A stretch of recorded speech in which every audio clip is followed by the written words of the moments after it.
ladies. Welcome to a brand new episode with the Side of Chaos. Patricio, a.k.a. Rocky. I don't have a co-host again this week for Chaos. But it's okay. It's okay. I am joined in studio by a plethora, a barrage, a buffet, a beautiful collection of people tonight, and I'm going to introduce them literally all at the same time. Watch. 3, 2, 1, boom. Hello. Oh, wait. No, I was supposed to introduce myself as well. And there we go. Oh, hello. I am joined by the Rescue Company 1. Mm-hmm. All right. And it consists of 3 amazing individuals, and I'm going to have them introduce each other. Go ahead, sir. I am Carlos Tavarez. I'm Trish. And I'm Dakota James. You're Dakota James. You, sir. I swear to God, the second I met you and talked to you, I fell in love with you. And I'm sure you do. Everybody does. Oh, man. He was a very handsome young kid. You've been fooled. Yeah. Fooled for sure. Yeah. But Carlos and Trish are joining us from As the Rotor Turns. Wow, I can't believe I almost forgot the name of the show that I Oh, man. Yeah, I know. This whiskey, Jack Daniels. Oh, hello, Mr. Jack Daniels. Those are delicious. I will partake on one of those a little bit later. Oh, definitely. Yeah. If there's anything left at the bottom, all yours, sir. 100%. Oh, chompy that. Well, I don't want to take the last of it. Yeah, Got a can of America right here right now. Yes, you are welcome to the last cigarette, the last drink, the last bagel, the last chicken wing on the plate. It's all good, sir. You know, my dad always wanted a big piece of chicken. That's the only thing the man ever asked for. He's like, I get the big piece of chicken. Can we not talk about food right now? Because that's really gonna. Yeah. I'm a simple guy. I'm gonna be sidetracked for the rest of the show. Guaranteed. What's your favorite part of the chicken, Dakota? Any chicken, really. Preferably the Popeye's chicken sandwich with the spicy mayo. No pickle. Not a pickle guy. You're not a pickle guy. Oh, I heard Dakota order today from Sonic, and it was basically an adult Happy Meal. We were on the phone. He's like, hold on a second. And then he's like... that was completely in confidence. Oh, fuck that. So he got, what'd you get, like a lemon lime slushy strub? That was a cherry limeade, yeah. He got a cherry limeade, and he got a plain hamburger. You gotta have the shooters of vodka and rum in the glove compartment. So when you get those slushies... That's what he told me. That's what he said he had. Yeah. I knew we had something here. Yeah. Wow. But I've seen Dakota drink before, and I go, oh, bullshit. He wanted a cherry limeade. Yeah. So, yeah. Oh, man. But no, you guys are joining us from As the Rotor Turns. Mm-hmm. And let me ask you this, Carlos. You're already 34 episodes in with this show. Like, what was your drive to start As the Rotor Turns? Man, I'll be honest with you. It was Josh, Josh Granada was me and him. He's my best friend. We started the company, together. And he, that was his thing. He really wanted to do a podcast for like the longest time. And I'm like, well, it's gay. I don't want to do it. And I never even listened to a podcast. We were coming back from a trip we were teaching at, and we started listening. The Ellen letters. Yeah, oh yeah, the Karen and Ellen letters. Then I go with it. A fantastic podcast. I pissed my pants, and then the next ones were like Small Town Murder. So I listened to those, and then I'm like, man, I think this podcast thing may be a good thing. And man, we had multiple attempts at starting it, and failed attempts, and a lot of shit happened. And Sorry about that. Oh. That's it. And that's how I got going. Lots of failed attempts. A lot of drinking attempts. We got fucked up a few times at it. Yeah. We're gonna get it going. We're having some technical difficulties right now. And very scratchy. Very scratchy. Scratchy. Test. No, you can't hear me. No. Okay. No. Sassafrans. Sassafrans. No, nothing. Do. There. A little bit. Oh, perfect. Yeah. Still got a little bit of scratchiness, but it's good. Wow, this is so embarrassing, like happening right on air. So it happens all the time. That's what it is. I love the fact that That's like craziest open mic ever. Open mic. Take over the show. I'm just pretty upset that I ruined this podcast. Yeah, I've been here for less than 5 minutes. Yeah. I'm going to go ahead and absolutely. take the fall for this. Like the started off with a cherry limeade. So the open mic. You ever had an open mic at the fire department before? Like when you've been talking on the radio, It's, and like you've been talking and like it's all over the radio before. You know what's really good when you start bashing a certain deputy chief, Oh yeah, and then shortly thereafter you get called in for a meeting. yeah, It's kind of where you sign like your own 2-week notice, and you're like, "Hey, it's been a pleasure. Yeah. I hope you'll accept this." I had a lot of inadvertent open mics when I was at the fire department. They were intentional, but it would sound like it was just an open mic. Like Rescue You know what's 7, funny? you have an open mic, and I'm like, this motherfucker. You can believe what he just said to me in there? And he was just there, and the shit that I'm talking about that didn't even really happen. I'm just fucking making it up as I'm going. Oh yeah. And it's just stuff. You like to do that. You know he used to Yeah. do that really well. That crazy old man that we work with. Oh yeah. So he had about a 1.5 minute long dissertation about love bugs and how when they splatter, they really open up. Yeah. And he is holding the mic and he's looking at me through the squad. And he goes, "Yeah, I tell you what, when we hit these love bug squads, man, they just tend to open up." And I'm looking at him going, "Stop." And he's Yeah. just staring right He at is the me. greatest things that ever happened to me. Yeah. I love that guy. I think I'm back. Oh, hello. Hey. There Oh. it is. There it is. Once and for all, once again, thank you so much to Supa for always being my guardian angel when it comes to podcasting, because he'll always call me out like, "Dude, your levels are off. Your levels are off. Okay, they're good to go." So hopefully, if Supa's still watching, everything's okay. Do we see comments come up here? Yes, I can actually put those up because like that right there, he was saying, your mic and then bad cable. So like right there, you'd see. Oh, that's cool, comment. man. That's a cool That's dude. awesome. Now that is a photo. Yeah. That's a cool guy right If there. we could just put that guy. Yeah, there. Go ahead. Actually, if we could just see him constantly, That would that's fix what it. I have to aspire to be. I just surprised that they didn't mic Dakota's mustache. The Yeah. mustache not like it's his own guest. Can people actually see that? Yeah. Oh This yeah. is, That Dude, your thing. mustache itself, like I was going through your pictures today because I had asked Trish for a headshot of Carlos or like a nice shot for him. And she's like, "I don't have it." oh yeah, good luck finding mine. And then Yeah, I that just shit don't went Oh, I exist. through, got it. I went through your Facebook trying to find like a decent photo, Oh, and here, let me send it you, to you. honest to God, have so many faces. You Yeah. have so many looks. Jesus. Like you're a master of disguise, dude. Like Yeah. I don't know which Dakota you are today. Ugly people are really talented with that. And- Really talented. We have a lot of the tricks. He is so Yeah. fucked up. My favorite Dakota face is I'm getting a lap dance face. Yeah. It is the most like uncomfortable human being I've ever seen. And then he gets comfortable, like right like Is 20 it okay seconds to before give somebody an applause at a strip club? Yeah, oh, I did. Hey, 20 seconds into before the song is done. That's like when he's like, "Okay, I'm comfortable now," and then the song is over. Yeah. So I know while I was having the mental breakdown Yeah. and the whole technical difficulties, you were going into the description of like why you went into making the podcast Oh yeah.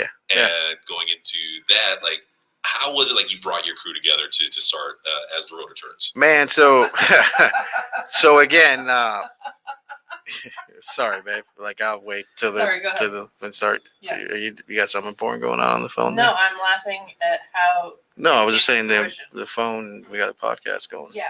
Yeah, 2 minutes. Can I sanction her in your You can say- podcast? hey, it's a crossover. Yeah, 2 minutes. 2-minute warning for I think Trish. she was looking for my headshot. Well, I was. And then, So then she Sidetrack. got sidetracked. She saw something shiny. and that's, we'll get into that later. So, dude, so we Josh gets all the shit to do a podcast, right? But we have no knowledge of sound equipment and any of that shit. Even though, like, I DJ'd forever, but I would show up and fucking spin a record. It wasn't any of this laptop shit or any of that stuff. And then, man, we failed a couple times. And Josh, it was one of those things that he just, even though he would put time into it, like it just never came out right. And then Trish tried to pick it up, and we actually got a show off, and and then like we could never play it back. Like it recorded and everything.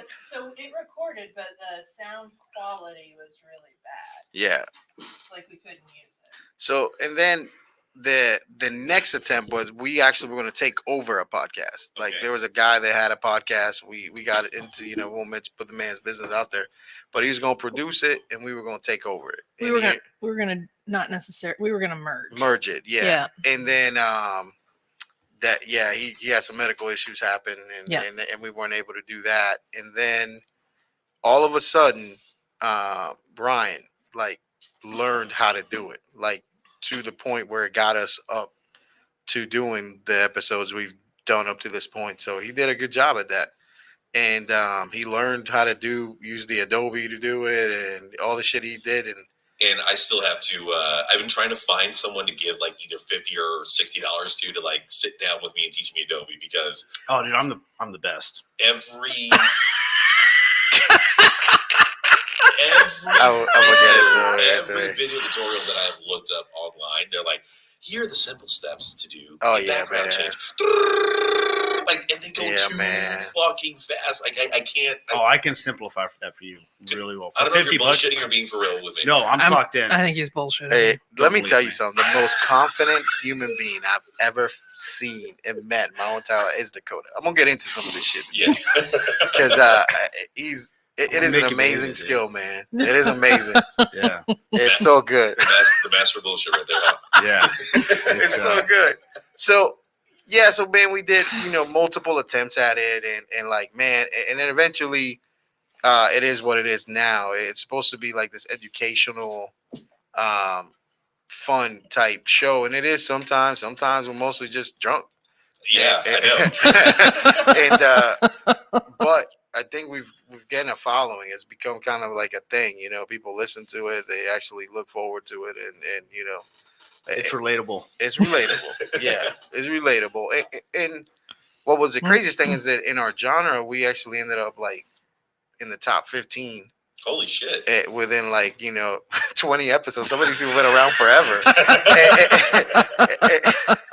It was so crazy. I was like, we got to number 6. yeah, we're the degenerates. I don't know. I don't know what we are now. I think after my podcast, we lost a few. So No, it was after your podcast. We were at 6. So we're kind of classified in a weird classification for like the educational stuff that we do because it's called aerospace medicine Okay. podcast. So that's where we're at. We're real aerospace medicine people, and we do some shenanigans. Astromedics. Astromedics. Space cadet medics. I don't think that Space relates the term we're going Astromedics? for. That's fantastic. I think Space Astroglide cadet medics? medics would be like, I kind of want to hire those guys, but I'm not too sure if I want to hire a space cadet. Yeah. I like the end of that sentence, but I don't like the beginning words. Yeah. So the podcast came from you guys working together with the Rescue Company One. Yeah, And like, absolutely. and how did the Rescue Company? Like, let's first off, the question is, what is the Rescue Company One? Man, that's a big loaded question, like a loaded diaper.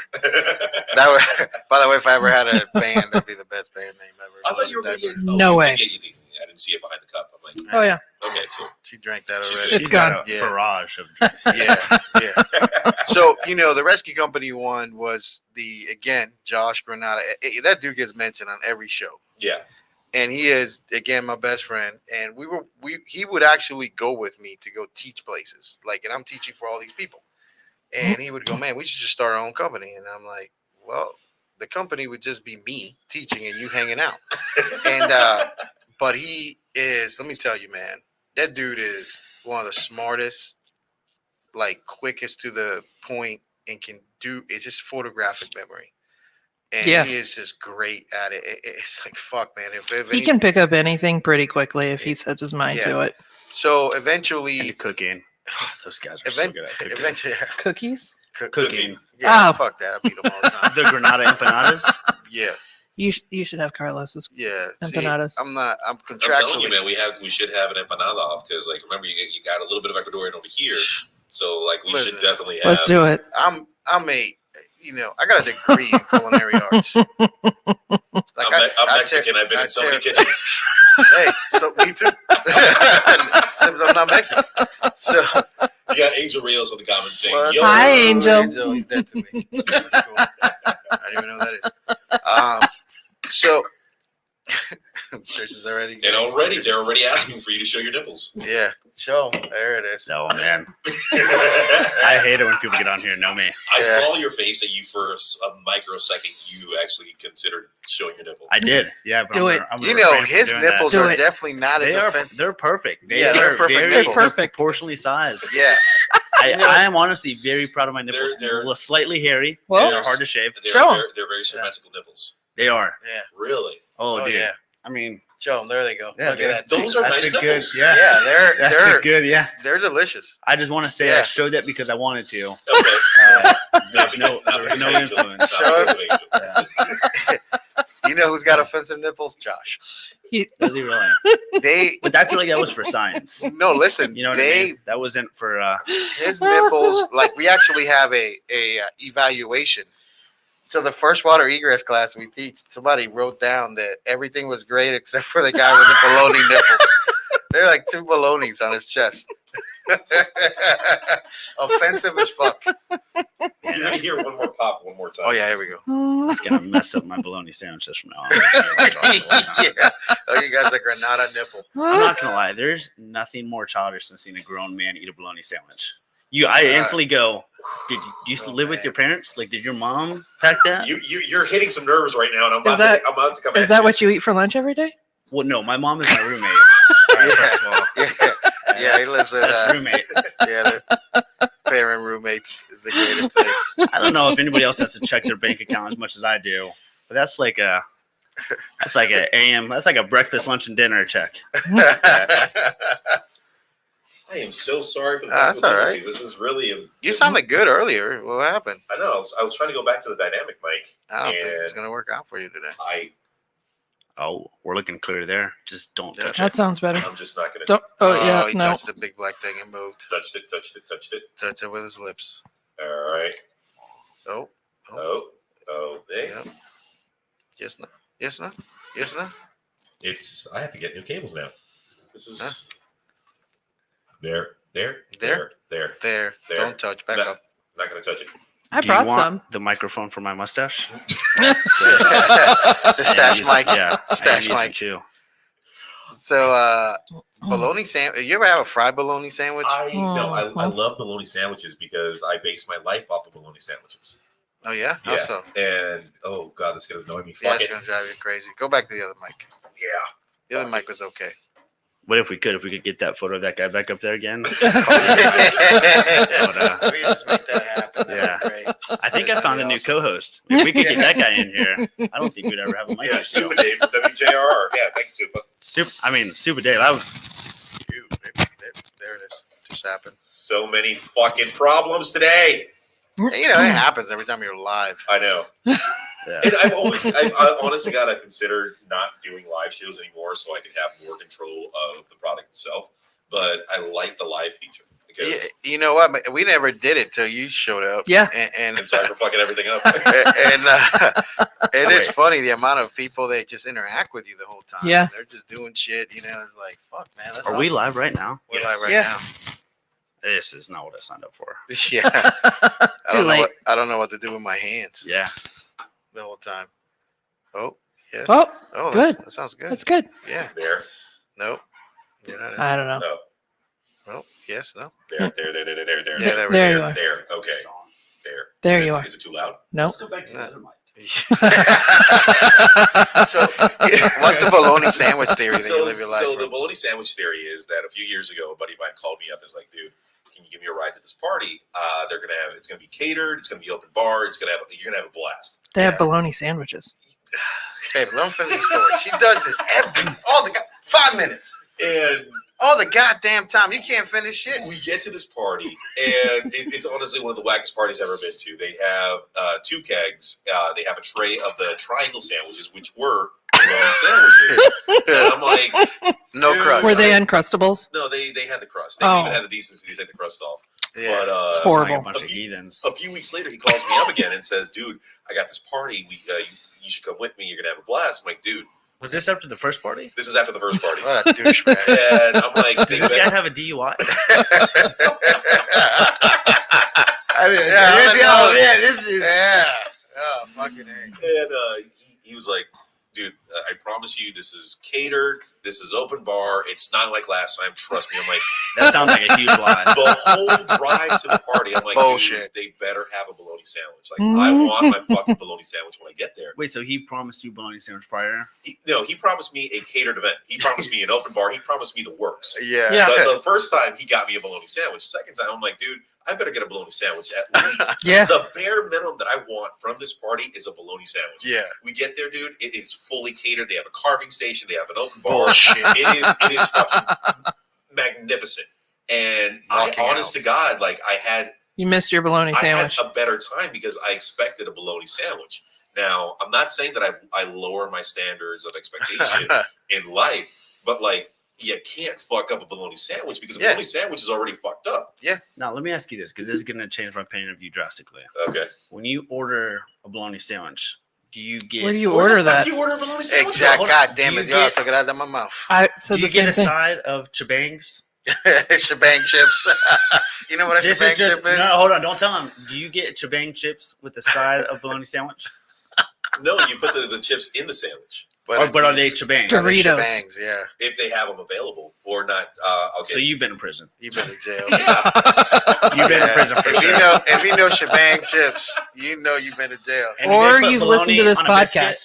Yeah, if you listen to this podcast, I've done time in Simpson Road for violation of probation. Like, I understand the system. So when I worked in criminal, I can relate. They're like, you don't know what it's like. I'm like, Oh, yeah, I motherfucker, do. yes, I do. Yeah. Bologna sandwiches and chebangs. And that bologna's on a biscuit. Oh, you know it. You know, I've often like rated these guys that work for me. Like, you know, I got like a biscuit rating, which would be how many biscuits I could trade them for. Dakota's a good 2 biscuits. Wow, I just got a message saying, on your way here, get mothballs from the Dollar Tree. There's a snake in my front yard. I'm like, I'm just gonna catch the snake. That's What a a crazy message. That's a crazy request. You know, I have saved this message for years in my text, and I've never even said it on the podcast before. Trisha knows this message. It's a text message that I have on my phone saved. It's the best text message you've ever had. So, you ever seen the app It's text fantastic. text from last night? No. Oh. Yeah. So there's like an app, like we used to read that shit all the time in the ER at night. Yeah. We're sitting there allegedly when me and Trish were in the ER together. We used to read this shit all the time. Well, I had one on my phone, and I've had like 5 phones since then. I've saved it. It's like in my notes, and it's like the text message reads as follows: "Fuck you and your hot sauce. My vagina's been burning for 2 days." Jason didn't watch his fingers after eating the chicken wings. That's it. That's the text message. Fuck you and your hot sauce. My vagina's been burning for days. Jason didn't wash his hands after eating those chicken wings. That's his text message. Jesus Christ. So what happened? What happened was I think it was sent for me.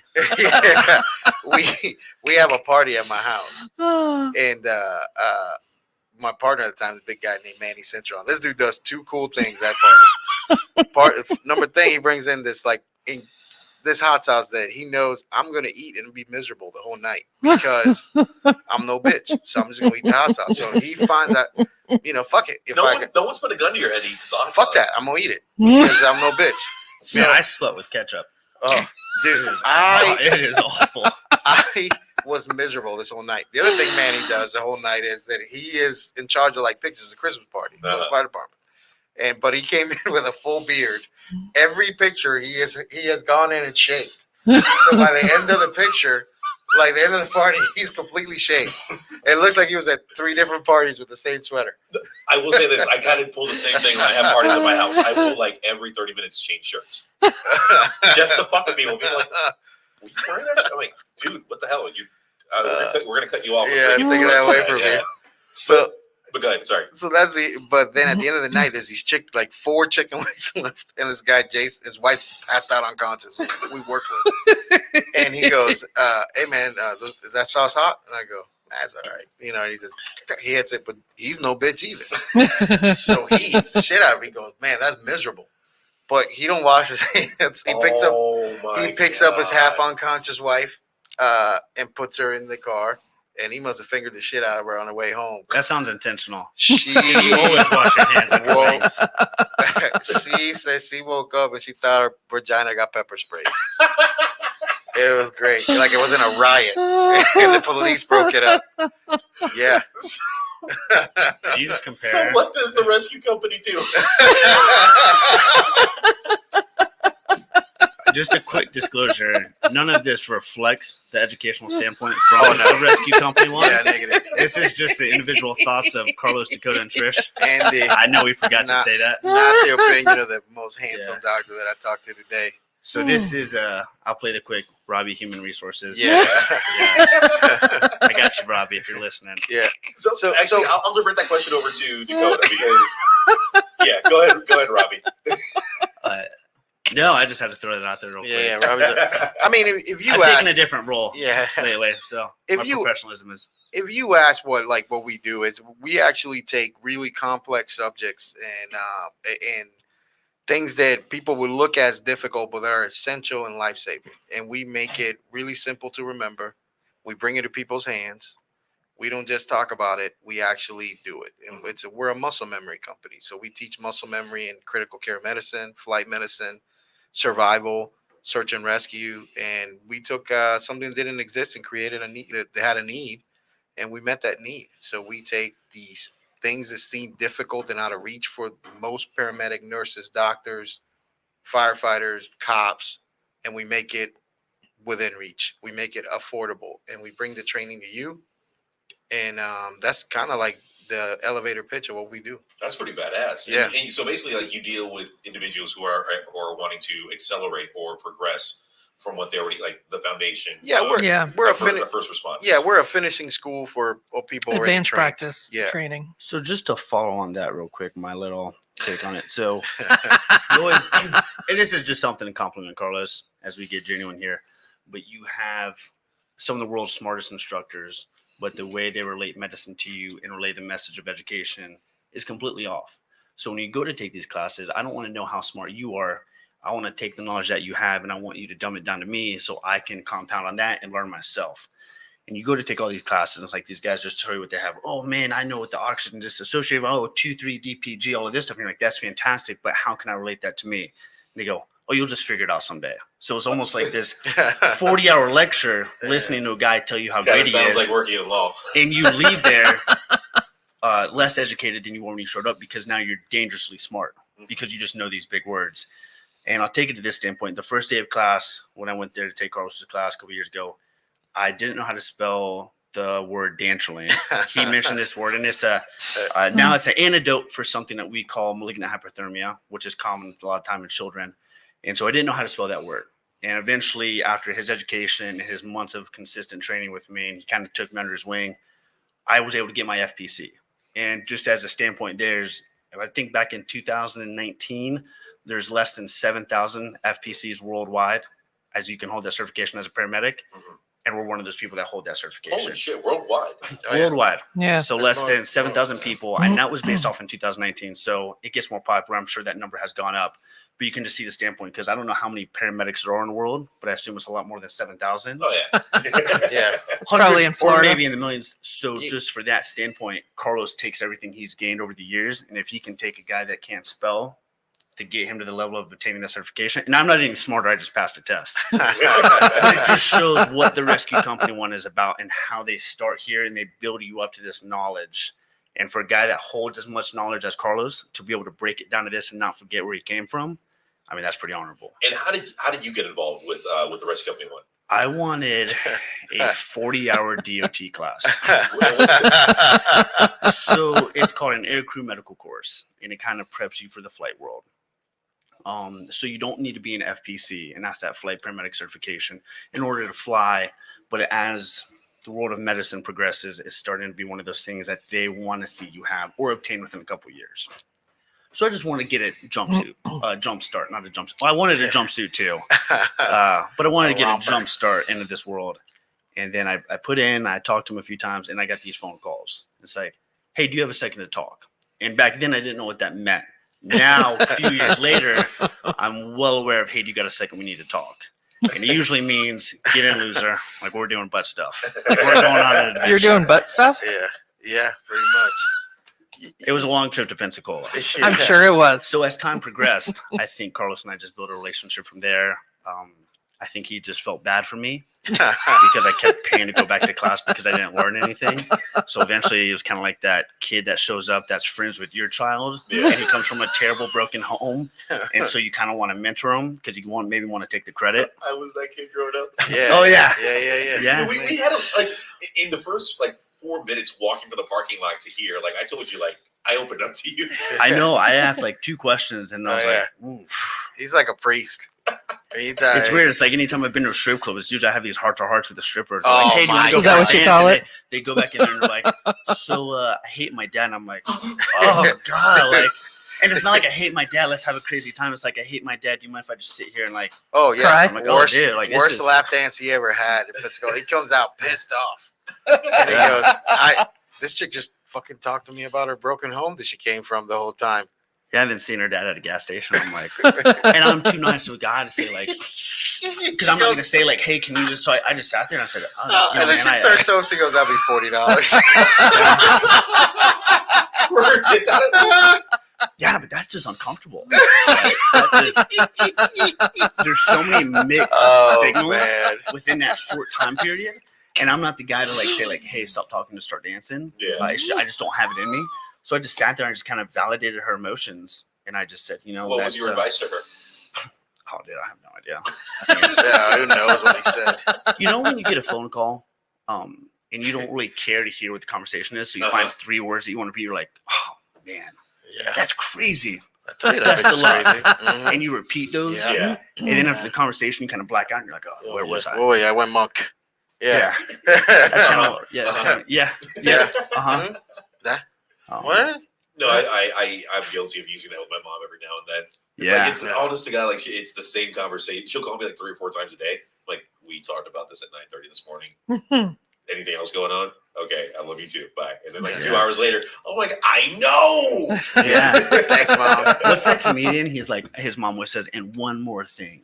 The Oh. blender doesn't work unless you plug it in. He's like, how is that one more thing? Like, one more thing would be like, hey, don't forget to pay the light bill. But it's like, the blender doesn't, like, well, yeah, we all know, like, how, Just fucks okay, you mom. up. Yeah, You're like, I'll thinking see you about it. later. If it wasn't for my horse, I would have No, never my- made it to their semester in college. There you go. You got a shout out from Kim right there. Oh, hey, how you doing, Kim? Good to see you. Yeah. She is so disappointed in me. Yeah, right now. yeah, I'm sure she is. Her husband was actually one of my lieutenants. Yeah, I bet you he hates you, huh? I think it's a love-hate relationship. Yeah, that's one of those. I mean, you're my boss as well. So, Oh, yeah. So the person in the middle that You could've- we really haven't talked to that much today. Man, that's an onion. let's get it. What? Yeah. I want to know a little bit more about you, Trish, What? Oh, in man. regards to like your role with the company, with the podcast. I don't do anything. You know, shit. Nope. She's a backbone. She does a lot, man. I'm gonna tell you this, man. Before she gets into it, this is the biggest thing: is you got to understand. For the longest time, that two years of us doing stuff was basically me and this other dude. Everywhere we went, it was me and him. And I did a lot of stuff. He did, the best he could at things. And you talk about somebody that was just holding on to a thin thread of emotional problems and stuff like that for the longest time. He's a sick man. And for the longest time, I had this sick dude with me that, he never wanted to let me down. And because he didn't want to let me down, he would try as hard as he can. And he would be this one person. And eventually, man, he just couldn't take it anymore. You know what I mean? He couldn't be acting. He couldn't act the part anymore. And when his mind couldn't take it anymore and he was just sick where he couldn't leave home, I was stuck by myself doing this stuff. And at that time, Trish, she jumped on the grenade, man, and she took it. And I'm not an easy dude to work for. Like, I'm not an easy guy to like take shit Second. from. Yeah. And she takes the beatings, man, with it. I don't really beat her. Cops are listening and shit. But she Trish, why are you blinking so much? She's very clumsy. No reason. Very Yeah, clumsy. yeah. Walks Oh, a lot look, of doors. the sheriff's here. Yeah. Oh, nice. So yeah, there's a sheriff pulling in. I'm gonna get arrested now because Spanish dude married to a white woman beating her.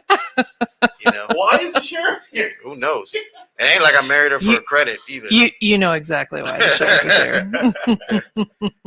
here. So you have a canine dog next to my truck. allegedly. You know that person? That is that's Rob. Yeah, that's cop Rob. Oh So, boy. Yeah, that is cop so I Rob. have to hide some shit now? Yeah, no, he's good. So He's like an explorer. He's not a real cop. yeah, I really wonder if he is. I think he stole that car. I do too. Oh, that's Yeah, Rob. yeah. Oh, okay. Yeah, cool, shitbag Rob. cool. So Not cool. Why is not he cool. here? He's a fucking cop. So we're like the most cop hating people that dude hangs around. He takes a beating like a champ. Yeah, I mean, we love the people we work with, but we hate Rob. Yeah. And it's not that like we hate him, but just we enjoy to hate him, but we Yeah, I kind of don't like him. a little So, bit. like, what's one thing about Rob that you like despise the most? He's a cop. Just that. No, man, that dude's on point. I think the fact that he wears socks with sandals. Yeah. Yeah. He's Outside, behind the bushes, Man, literally in the hallway behind the bushes. I don't think a lot of people have ever seen Cop Rob before on screen. Yeah, but Oh yeah, we're busting the shit. You are actually the first officer I've ever had on my show. oh man, This is And wow. we are live. Yeah, we are live. and this is a So no police hating takebacks? podcast. Yeah. So let's suppress the Yeah, behind the scenes stories about cops. yeah. Go ahead and introduce yourself. I'm Rob. Work for one of the local law enforcement agencies. Allegedly. Allegedly. Allegedly. Yeah. Well, welcome to the show. I had no idea he was coming. We're looking outside like, why is there a sheriff? Allegedly showing up. And by cop, he means works at Mall Millennia Yes. on one of those tripod Yeah, scooters. Paul Blart. Have you Yeah. seen Paul Blart? He likes to turn really fast and give the illusion he has a gun, but he really doesn't. I bet Rob could do a lot of damage with a wooden gun. It's Oh, actually yeah. wood, and I polish it weekly. Rob's dad is a legend in like the Central Florida, we'll just call it the world of EMS. Okay. Like he's a guy named Ed Hall. If you mention that name anywhere, you may get arrested in certain countries. But in Central Florida, you go, man, Ed Hall, that's your dad. So like Ed Hall is the dude that's been around forever. He just retired from air carrier. He's just a fixture in the EMS community, and has two twin boys. One ends up being a cop, and the other one ends up being a paramedic firefighter. Like he couldn't be more different than the other twin. And I got one of the sisters be a nurse too, so Yeah. they all went the right way. I went the wrong way. Yeah. So like we start the search and rescue stuff, and like Ed's like, hey, my kid really wants to come try out, and I go, yeah, that's cool, man. I'm thinking it's gonna be the medic one, you know what I mean? Because in my mind, I'm like, I got no use for a cop. In that, and it's the cop that shows up. And then like it ends up needing that I need a cop anyway, so it worked out pretty good. So it's funny how Kaylee says, "Hey Dakota, it's Kaylee." We can see your name when you post, and then she puts another one, "Hi Dakota." So I got a whoever lot that of is. fans right now. I'm gonna tell you, man. I believe that's the Edelman's daughter. Yeah. Yeah. Oh man, there's something wrong with you. No, she's a sweetheart. She's a young girl. She's a sweetheart. It's not what you think. I just have so many questions, but we're just moving on. Oh yeah. We better pass that on for Rob's got to arrest somebody. I gotta show. start. Mike If you- Concho is my new name. Yeah, Mike Concho. Mike Concho. I did Yeah. a spread. Man, Yeah, I really did spread it. Yeah. And we had a comment from Scott coming in saying, Dakota is my idol after 25 years at Brevard. Oh God, Jesus, he is Man, way that's- too kind. that is holding you up on a pedestal. That's Pat Kelly Oh, came gosh. from there, who's a legend. He is a legend. So let me ask you guys this, because we have different departments, Yeah, different aspects, but all for the same goal, in which serving the public, helping the public in dire situations. I want to ask you guys individually, like, what drove you to go into this career? And I'm gonna start off with you, Dakota. oh, it's good. Oh, wow, that's a lot. Well, I'm gonna be completely honest. I never had any intentions of being a fireman. Was not on my radar, but it kind of just progressed into being that. And I had even no idea what the career was about when I became a fireman. Still, it was just about going to work for 24 hours and then having 2 days off. Hanging out with a bunch of people. Yeah, I don't really think I took my career very seriously for probably the first 3 years. And then some things happened. And from there, it was kind of like one of those things where I had an opportunity to leave.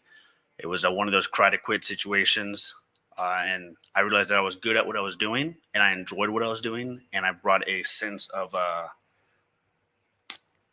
tell you what, man, there's a lot of people who do the job that we do who get very closed-minded and that tunnel vision, and they just see one thing where it's at and they get very frantic. And I was already able to bring a level of cool, calm, and collectiveness to any scene, and that really helps on the outcome for these patients. It's something I really realized what I brought to the team until I was already there.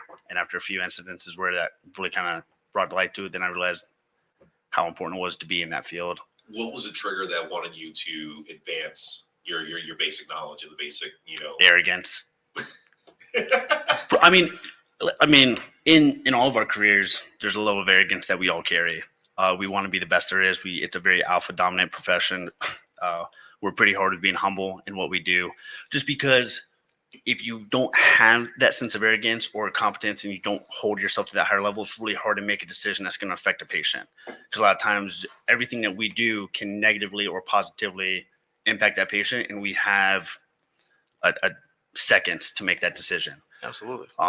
So if you're not confident in what you're doing, or you're not confident in your knowledge, and you don't act when the time is appropriate, then you're going to have a negative outcome. And for me, I always wanted to continue to progress and never get on the scene where I couldn't know something. And we always say we've never seen every call, but you see enough calls that all correlate with each other. So I haven't seen every single call, but I've seen enough of the calls to where I know where I need to go. And for me, that was just always going back and continuing the education, because I have one job, and that's to help the citizens. So some people go to work and they kind of forget that. But I mean, if I'm impacting a life or saving one life, then I should probably know everything about that job. So I'm sure you've been in situations where it's literally life or death, Mhm. or for the person you're trying to help or save. Do you feel like that takes a toll on your mental health? I'll tell you in a couple of years. But and if we thought about every person that we helped, and if we dwelled on our interventions, we would never make it to 25 years in our career. So it's basically like it's a selfless act. It is a job, and I don't think past that. I know what I'm doing. I'm confident in what I'm doing, but I mean, past a name and a date of birth that I have to give to the hospital, I don't think about the patients, because I know what I need to do, and it's not that I don't want to think about them, but you got to see every time that we drop somebody off, within 5 minutes we're back in service, and we could run the exact same call. So when you start to dwell, or you start to think about the people or what the outcome is going to be, you're not prepared to take care of the next. Gotcha. Wow. So it is strictly what we do, and you have to get there and you have to intervene, and you do what's best for the patient. And then once you drop them off, they're in somebody else's hands, and you get back in service and do the same thing over again. That's just my opinion of it, because the more we dwell, I mean, you're not doing anything good for the citizens. Gotcha. And Rob, what about you? With you being in law enforcement, like what was the trigger that got you to go into that career path? I'd say the biggest thing probably just was I didn't see myself doing a desk job. I don't like to sit still. When I was 19, I went to like the Teen Police Academy, did that thing, and I was like, wow, this is cool. And then you start seeing all the jobs they do. And after seeing all the opportunities that they do and the opportunities that they give you, places you can go in the departments, I'm like, wow, there's a lot. So I started looking into it and got hired. I was a dispatcher for 2 years, and then paid myself to go to the academy. So I'd go to the academy in the morning, and then I'd work at night.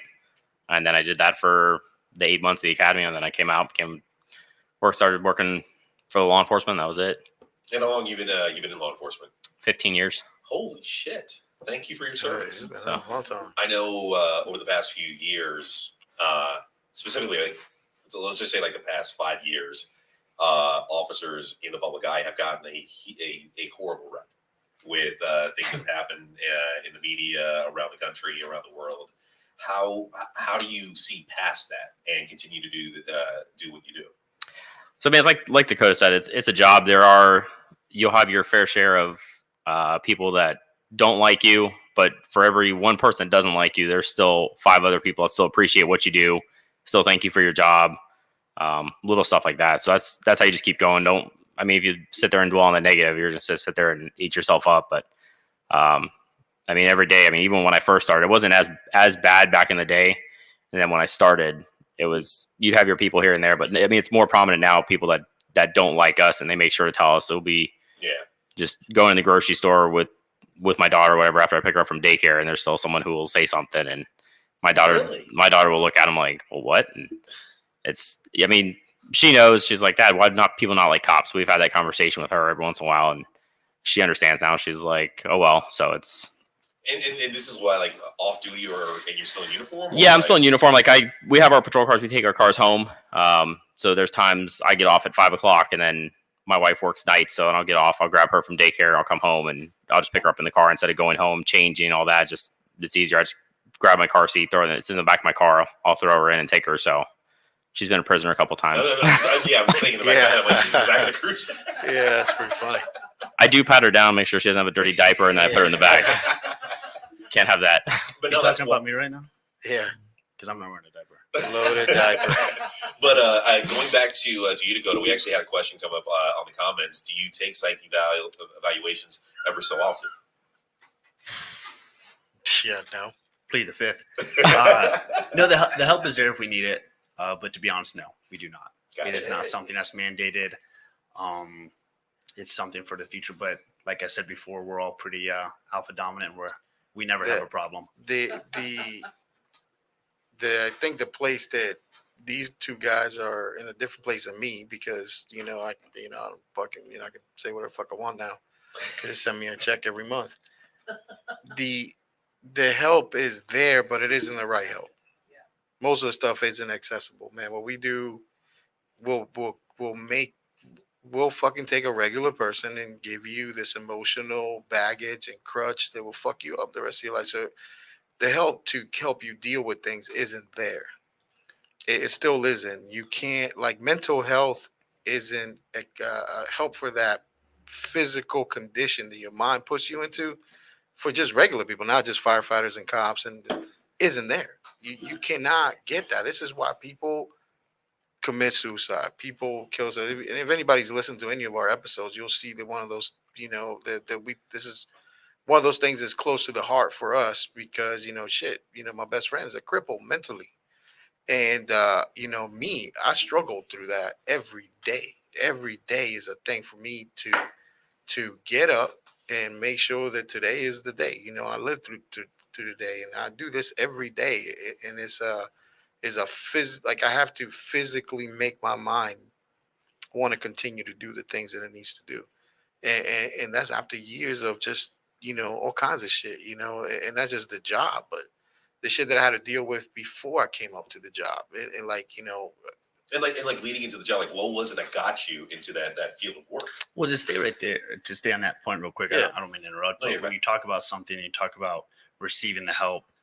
You have the general practice of these psychiatrists who go there and they validate and they say, "Oh, I can't even imagine what you're going through," or I can't even understand what that's about. We don't want that as firemen.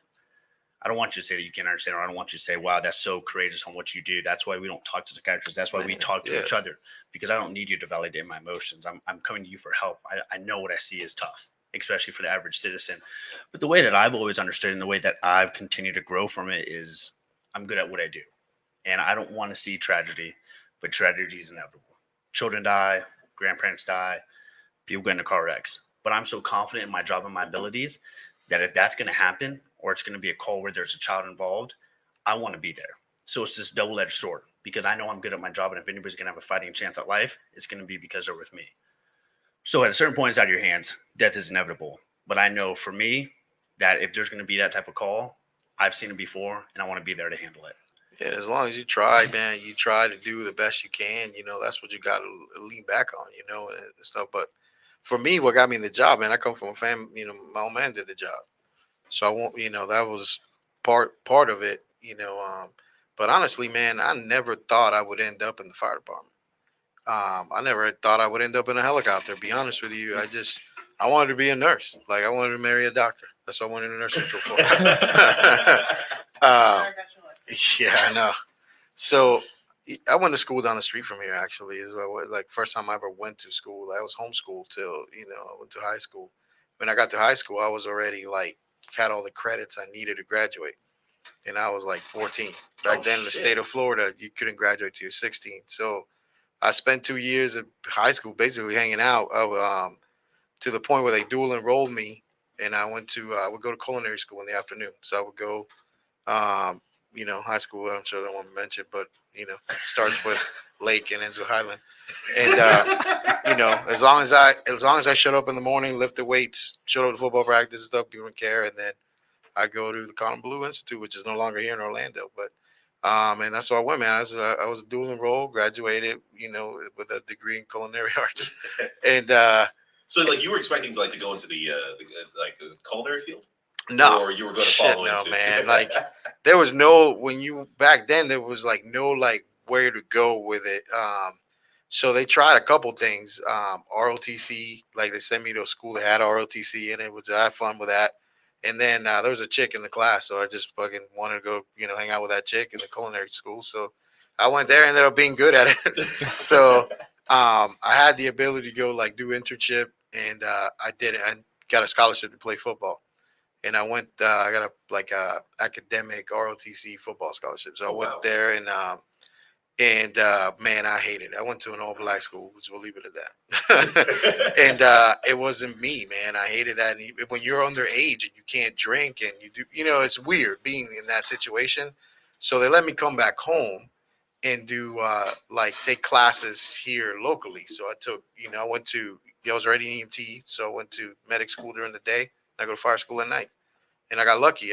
Took the test, City of Orlando, and got hired like a month before my 18th birthday. So, Holy shit. So came out of the city of, and I was an explorer, and I went through, my mom had some problems, and I went through a bunch of different foster homes. And one of the things that helped me out was this gentleman named Rick Stilt. He and a gentleman and a guy named Chief Tootin, Randy Tootin. And man, that's how I got to the city of Orlando. And this lady, Tina Collier, that took me in, we call her Mama. And she, man, like, dude, I got in and I was hired, and my life was, it is, it's been like a roller coaster ever since with that. But man, I love the job, man. I love the job. Like, I love going to calls. I love, like, it was never work. And let me tell you, Station life. Yeah, I had the worst rides in the city. It was like I pride myself in that. Like, I had a unit nobody wanted to go to, man, and like I loved it. Nobody could take me out of that. It's tattooed to my back. That's how, like, I tattooed that. People go, man, how do you tattoo that? I'm like, because I earned it, man. Like 16 years of being in the worst unit to get moved to another bad unit, and then go from that bad unit to another one. And I love that shit. Every day ran 12 calls. I would go from the city of Orlando job to an ambulance job. And I did that shit for years. And then eventually, I wanted to fly, man. Like, and I'll tell you the story. 13 years old, I was an explorer, and I went to this. We went to this auto accident. It was actually I've talked about this before. It was on a Dateline episode, and I watched all these people try to put a breathing tube into this girl. I watched like 5 people do it, and then this dude named Ted Chisel gets off. Helicopter lands, and this dude named Ted Chisel gets out. And he's a bald-headed dude, but he had the most luscious chest hair I've ever seen on anybody. With, flight suit, sit down, and I seen this guy, and he goes, "Hey man, how old are you?" And I'm like, "Man, I'm like 13." And he goes, "Man, you want to do this job?" This is all as everybody's freaking out because this girl ain't breathing, face is all fucked up. And he goes, he's just sitting there talking to me the whole time. Puts the breathing tube in. I just watched this motherfucker not pay attention to what he was doing, do something that like 5 people try to do. Holy shit. And I go, that's a dude I want to be. And man, when I went to medical school, I was lucky enough to have that dude like as an instructor, and I always would talk to him about flying, and he would go, listen, flying is something, but he goes, you got to be a paramedic first. You got to spend some time treating people, and that's what that job's about. That's just the fact that you take off and go in the air and come down. It's still a fucking ambulance. And you go spend some time on an ambulance. And I never forgot that. So the day I got to the city of Orlando, they go, what you want to do? You want to go to the top, being on the ladder truck or the engine? I said, no, man, I'll go to that rescue truck. And I took my rescue truck serious, and I never took a promotional test. I passed up on shit. I had some good rides, and I spent some time on some specialty units and shit. And I hated it, man, because I never wanted to be away from the patient. I always wanted to be on the call. I always wanted to be the dude. Somebody needed something. I want to be the dude that did it. And that's what I did, man. And like still to this day, like, I retired, but I took a part-time job just so I could still go hang out at the fire department and do the shit, and man, I love the job. It's nothing like routine calls to me is a great thing. Like the same drunk. I've ran on the same guy, the same lady, the same and I'll go back on them all the time. And I would treat them just like if it's the first time they call. I know their chest pain ain't killing them, but they're going to get treated for their chest pain. Wow.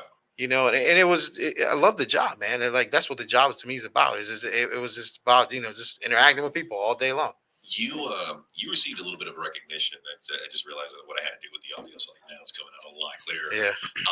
You received a lot of recognition for being one of the first responders to the tragedy that happened here in Orlando a few years ago with the Pulse shooting, and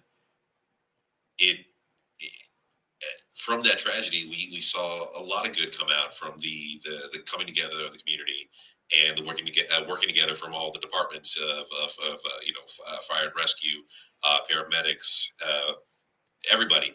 And I wanted to ask you because and I'm glad that everyone is here. The fact that we have firefighter, officer, paramedic. What was that day like here in Orlando?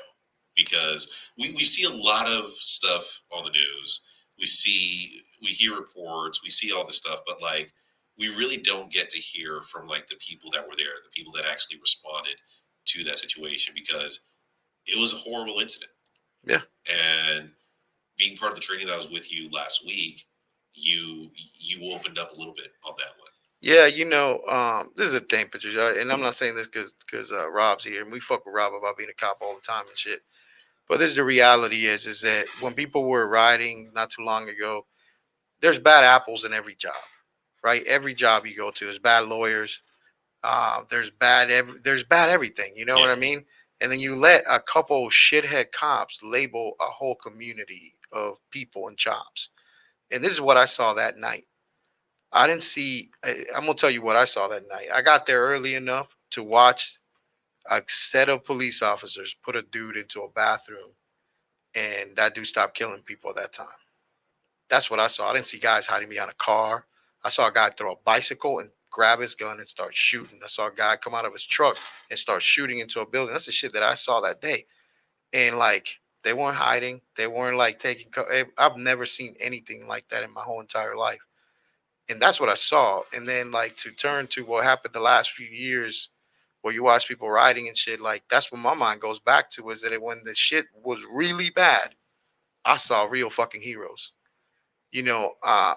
I've been lucky enough to play on most of my friends are cops. I play on a football team which is full of cops. It's probably like 5 firemen left on that team. And like, those guys are unbelievable selfless. But how we got there, if you ask me what that day was like, it was a regular day for us. Like, it was a regular day. Like, me and Josh went on regular calls all day long. And we had just dropped off a dude for the second time. We had taken that dude to the hospital. And that's when we hear the shooting. We hear the stuff. And the police officer I'm talking to at the time, he just takes off. And he's my friend. So we followed him. And as we got there, that's when, he was like doing the reshooting, if you want to call it that, he was doing. And these guys engaged him and put him back in there. And the barrage of people, that's when they start kind of coming out, out of there. And so we ended up taking 13 people that night to the hospital, on multiple different trips. The way the response was for the city fire department and stuff, and they had stage down the street, like a mile away from it, and we happened to be the only unit in there for a good while, and we just basically never went back to that staging area that they wanted us to go back to. We just kept going back. Josh can't like talk about it anymore. Like, we used to travel the country and we would do our talk, and a lot of places we would go, they go, well, that's not like how the report reads. Well, the report from like our end and our standpoint never came out. The real report never came out because for it to come out, some of the why do you think it didn't? That the response from our chief at the time was really bad, and there was a lot of different things that happened that night that if they shed light on us, it would shed light on that. And this is stuff you people can look up. You can look up what happened that night. Yeah. The city of Orlando Fire Department transported 16 injured people to Orlando Regional. OPD transported 17. Out of the 16 that went to Orlando Regional that night, me and Josh did 13. Holy shit. So that's the numbers. You look that shit up. So, and we did 13 survivors, 13 people that lived with, wounds that, would have killed a lot of people. That's what we had that night. And, I've been lucky enough to meet the 13 people we took to the hospital, and it's life changing. What's crazy is that, like, in the last few years, people know me for that story, and that's the thing that comes out. But, like, that ain't the most fucked up thing I've been on in the city of Orlando. I got 20 years of going on fucked up calls. I've seen, babies, be abused and penetrated and fucking bleed because their dad wanted to have sex with them. Like, that's my first day. My first day on the fire department, I went on a 1-year-old baby that mom's boyfriend tried to anally rape her, and he perforated her colon. And I took that baby. That was like my first call I ever went on as a paramedic. And I had like all these 20-year guys looking at me like, "What you gonna do about this, young man?" And then thank God that the ambulance person that showed up, Miss Claire. I remember this lady, like she was a legend. She's been around, and it's just this really black lady. You can't miss her. Like it was crazy shit. She was an ambulance paramedic here so long. It was her and Danny Barnes. They're like the only black ambulance crew for the long I ever met. And they were like on a bus. They were on a Lynx bus for a while there. It was like the actual picture was on a Lynx bus. So, but I That's my remember, goal. yeah, Get on a bus. yeah.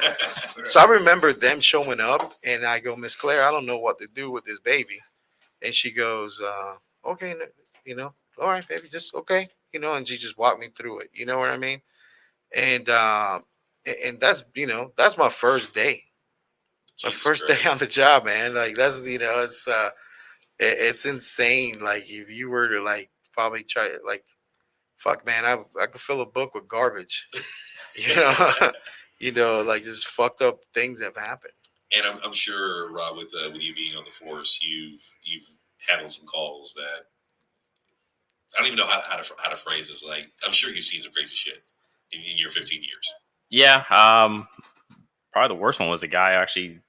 We're at briefing and they called us to down the street. It was like a block away, and we go out there and he got in an argument with his neighbor, and his neighbor poured gasoline on him and set him on fire. And he was running down the street just as we pull up on fire, gets put out in the water, and then gets taken to RMC, ends up passing away.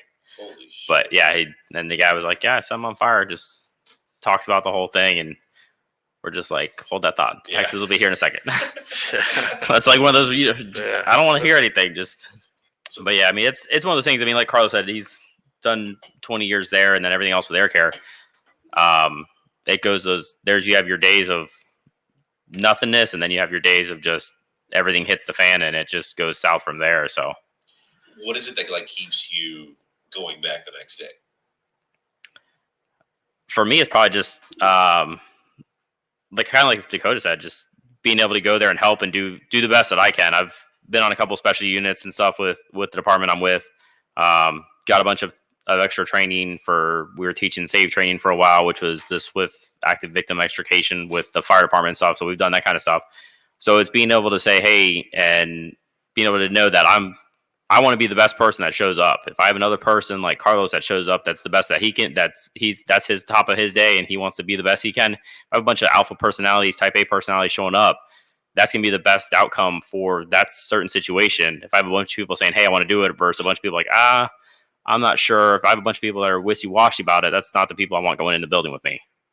So if you have a bunch of type A personalities like, hey, let's get the job done, those are the guys that I want to go with. Those are like, we've had FD go in, and we've had where they say they were active shooters, they don't really know, and FD is now outfitted with ballistic helmets, ballistic Kevlar vests, and all that. FD will put their stuff on, and they're like, all right, let's go. So we'll grab a couple of FD guys, and we go into either the building, the warm zone, what we want to call it, and get what we need to get done and get those people out. So, the greatest thing about the fire department is dinner time. Fire department dinner table is the where the world's problems are solved at all times, and Nobody's safe at the dinner table. Yeah, and you got your expert lawyer, attorneys, builders, financial experts. Like I don't know if we talked about this in one of the episodes on the As the Road Turns with the dinars. Like I own like dinars because somebody wanted, hey man, this Iraqi money is gonna be worth a lot of money. And we bought a bunch of assholes, bought a bunch of dinars, and just all the shit that people like that. If I miss that, like I miss the like, cause I would always cook, man. I would do these elaborate meals and shit, and people were at the table. The camaraderie. Yeah, man. It's just that is the crazy. Like to me, and we for years at the city of Orlando, you pay $5 to eat dinner. Now it's a little bit more expensive, but you pay $5 to eat dinner. Even if you were not going to eat, you pay for the company. You don't pay for the food. you know, and you would get some assholes that would feed you sloppy joes. Like I'm not gonna talk about Tower 7 B shift. That would feed me that type of shit. God damn it. You know, you would do some fucked up you know, you do some like, you know, they just had homemade pasta and then we got fucking sloppy joes. Like I'm like, motherfuckers. They're too busy. Well, too busy doing what? What'd y'all do today to make me sloppy? Don't get me started. But that dinner table, man, is the shit. Like that. Even now, when I go to City Lake Berry, pick up, and we sit down to eat, we have a fucking great time. And you sit there for 3 hours. It's like a 3-hour evolution. The media and just like Hollywood itself has showed like the beautiful brothership that is from the firehouse. And do they have it right, or is it a bit warped, or how would you describe it? The best TV show that I would say depicts the fire service is Rescue Me. Oh, Rescue Me, yeah, absolutely. Rescue Me is because we're a whole bunch of brothers and we love each other, but you will say the worst things to the guy that you love the most. Oh man. And at the dinner table specifically, I mean, you sit down there with fire EMTs or the lowest of the low, and you have medics, chiefs, lieutenant medics, and nobody's safe. Oh, if you're going to open your mouth at the dinner table, yeah, you're going to get a barrage of inappropriate comments. And I say this oftenly that if people actually saw what firemen did when we locked the doors and closed the bays, oh man, you would never call 911. Yeah, I call it clocked in. Yeah. The moment that tone goes off, it's like Super Troopers. The hat goes on. Hey, that car's hot. We got to arrest them. Yeah. I tell you what, we are different people. Yeah, man, you change it. Yeah, when you're on the call, you're on the call. But when you're not on the call, you're just a bunch of like. My dad said it'd be a lot more homeless people if it wasn't for the fire department. That's what my dad, but that said it'd be a lot more people homeless if it wasn't for the fire department. Not because of saving people's life, because these dudes would be homeless because they are no good anywhere else. And my dad that dude was the most fucked up good man I've ever met in my whole time. Like that man's his mentality is just like how he would do shit. And such a good man that like, you know, that dude did some great shit. Like, you know, I spent 20 years. I've been lucky enough to be or unlucky enough to be certain places and shit. But I don't consider myself a hero. I'll never use those words. But like you talk about my own man was a fucking badass dude. He showed up some places that like, you know, plane crashes and submerged vehicles. And he did some shit that I was like, damn, you know, and that you would have never known because we never went to a medal ceremony. We never went to any of that shit because they usually held those on Sundays. And my dad only watched CBS Sunday Morning News on Sundays, and that was it. And he made a turkey every Sunday. And if it was football season, New York Jets are playing, and that's it. So, like, but that old man, like, you would never know that shit. And I grew up in a house where, you know, that you can't. Why are you getting a medal for doing your job? Why are you getting recognized for doing your thing? Like, when you do a good job here, do they give you a fucking medal? No. You just do your job. You just did your job. Working in the legal field, I was telling Dakota earlier, like I've worked in so many fields of law that it's been beneficial for me because I've gained so much knowledge and experience from working bankruptcy, criminal, immigration, estate planning, and now family. The reward is just like the knowledge itself and being able to help people. Like you know, people come to us, you know, whether it's criminal or family. I have a problem. I need your help to get out of this problem. Here's the situation. And, you know, we jump in and, you know, a lot goes into whether it's a divorce, a paternity case, a modification for child support or a parenting plan. We're there to service them. And the reward itself is like getting that call. Like I've gotten calls for our paralegals, for myself, like they're crying on the phone because it's finally over. They have that freedom. They're able to. I've been through that. Yes. That's great. They're able to see their kids now. They're able to do this. They're able to do that. Yeah. And yeah, like that's the drive for me because the Aaron takes care of us. Yeah, absolutely, man. All the attorneys that I've worked for, I've never felt underappreciated. And in Facebook groups that I'm in, like for the paralegals, they're always talking shit about their attorneys. And I'm like, well, if you're feeling unappreciated and you're not feeling what you deserve, get the fuck out. Yeah. Like Bring a really- solution to the table, man. Exactly. Can't complain without a solution. Yeah. No, I've never worked anywhere where I'm not happy because if No, I'm not happy, I'm not I'm going out. to work. That just makes you a glutton for misery. Yeah. That's why I we're don't for a know rescue company. I don't know what people hang around here. You know, I will tell you this shit though, man. Like with the dudes that work here for me and stuff, like they're all people that just stayed and hung out. You know, like they're all people that just came back and it's taken there was a doctor in the class you were in and we spent a while like, you know, Dakota's got some, you know, all these guys all have these talents that they bring to the table that just it's unbelievable, man. Like the eclectic group of misfit toys that create the rescue company one is but you know the doc was like, man, Dakota, you were up there with him talking that stuff. There's places that you know Andy and Dakota and man, they're great at. Oh, yeah. And it's usually those situations where people are just so fearful of what they're about to do because it involves the water, regardless of what water training we're doing. These two dudes are great at it. And like, those are the dudes, you know, that like we've had non-swimmers, bro. Those are the greatest things. Like Andy, Andy was here to talk about. You talk about a woman that's 45 years old. I won't mention her name. She's in a class. She's never swam her whole life. You know, we've had a few of those, but this one comes to mind because she was basically had written a resignation letter to quit her job because she had to go through this water training that they're making her go to. She wasn't going to do it. And she was going to quit her job, was going to go back to work in the emergency room. She had a whole plan. She showed up that day to quit. And when she showed up that day, I go, listen, I don't, and this is the funniest thing about it is only Andy's second class ever teaching with me. And and Andy doesn't know this is going to happen. And I have a tendency to kind of just do this sometimes, you know, just if you're next to me, you're the guy I grab, you know, and I give that job to you. And I go, listen, I knew you were coming today, which I didn't know she was coming to the class. And I knew, so I brought a special dude for you. This is Andy. Andy is your guy the whole day. The whole day. He's so handsome. He's goddamn handsome too. He's So I was like, this is your guy. Whatever you do that all day today, Andy's only here for you. I got other instructors. I didn't have other instructors. We made it work where Andy was just focused on one person that day. And he did that. So like this lady fearing doing all this shit does everything we asked her to do.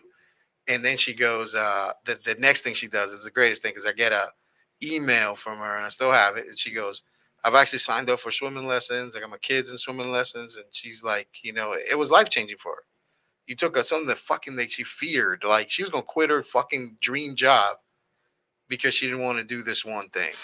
And like, man, and then this guy that I have, like, again, my second class ever with him was unbelievable with that. And like, you know, these guys that work here put out a lot. There ain't a lot of money that comes out of here. You know, most of the time the company's broke. You know, like we're trying to like, you know, because we're trying to grow. Everything we make, we put back into it. We try to do this thing. Sometimes these guys wait to get paid, you know. But as soon as I have some, I shoot it to them. You know, it's like they get paid before I do.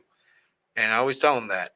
And some of, you know, there's been people that come through here that can't put that investment in and they leave. They, you know, they're great people and I got nothing against them, but they'll leave and they haven't stayed.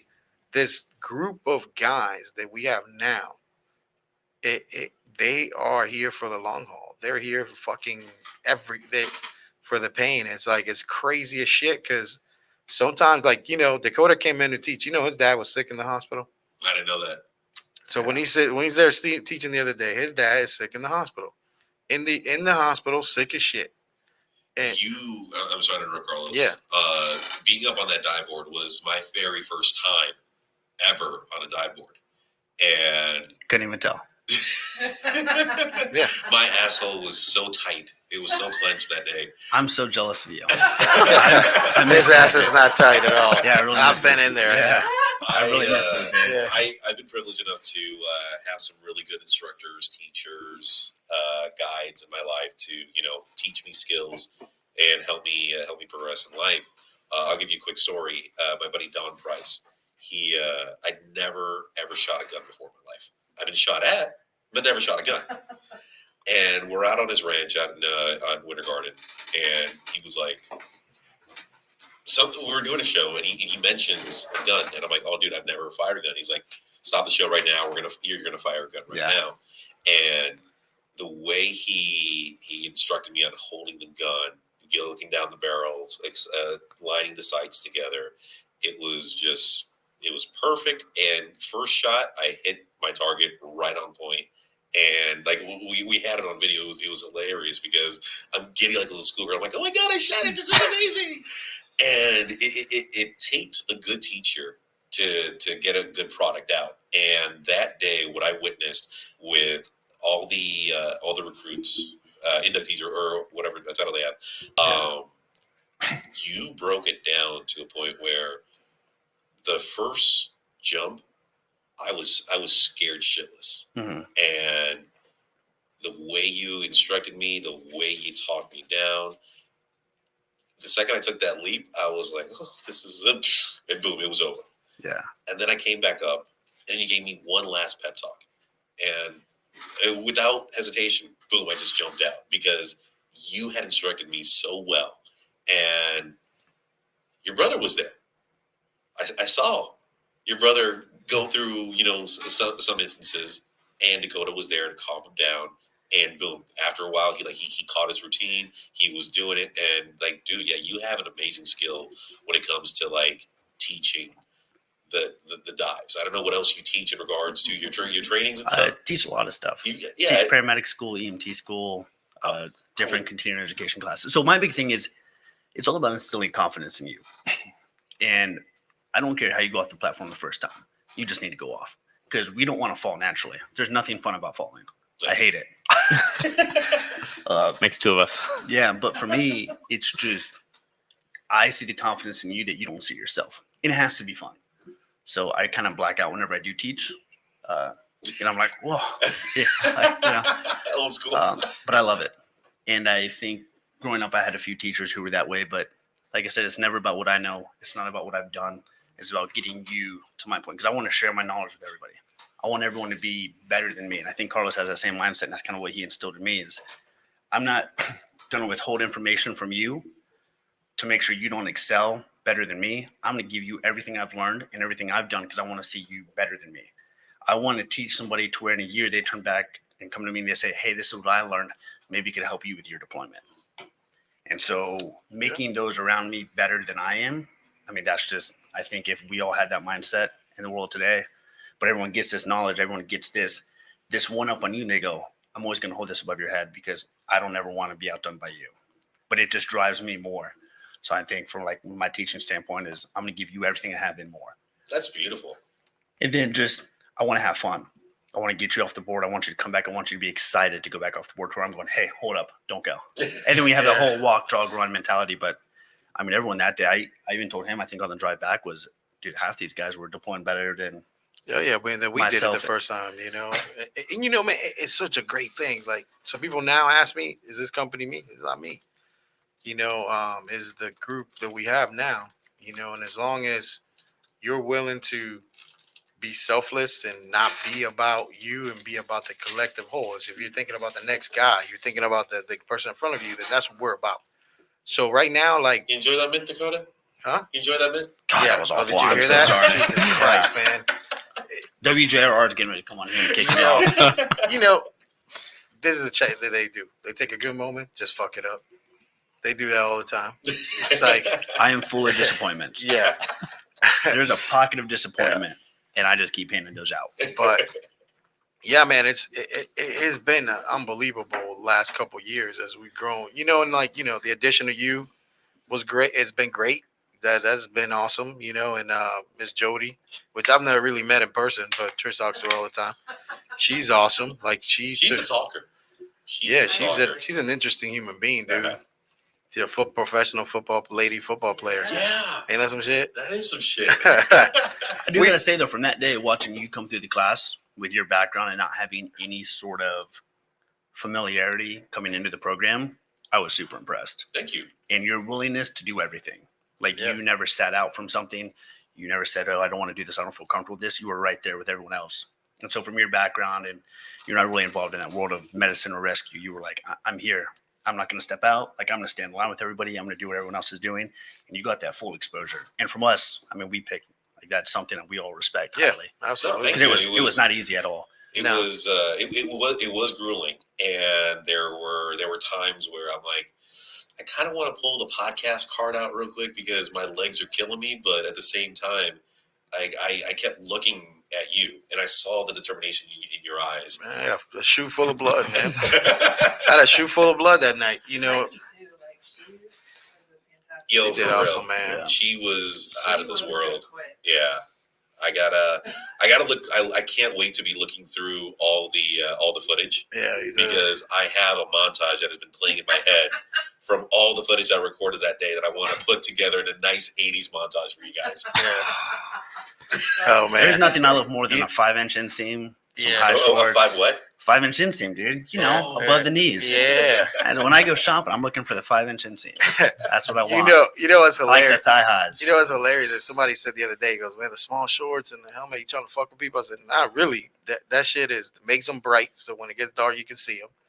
And then the small shorts, most of the day that they wore, because you know we change out of those after a while, is I didn't chafe once. you know that exactly, and your swim times. Yeah. Your swim times are like the reason I give you shorts is the insurance company goes, everybody's got to have the same potential to get the time in right. So you can't throw somebody out if they're wearing something different. And so, it was, you know, I'm not going to let people wear Speedos because those are, you know, we got some offensive looking motherfuckers. So, you know, we went with the Offensively tiny good looking. shorts. Offensively good looking. Yeah. So some people would have to stuff their Speedo to make it look right. I gotta say this. I did take a lot of what I learned from you guys from that last week's training into what I did this past week. I had gone to Devil's Den to go snorkeling, go into the underwater cave, and the underwater cave. And immediately, I'm wanting to jump off like I did off the dive board. I'm practicing like the mannerisms and things like I was saying, like the exaggerated strokes. Stroke. Mhm. That's from And- Andy. I learned that from Andy. He's so handsome. The burst of air into the snorkel.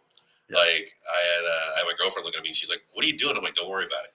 Don't worry about it." And I'm using the GoPro that you let me borrow that I do have to get back to you. Thank you so much. I was having some ideas. I'm like, no, can't do that with that.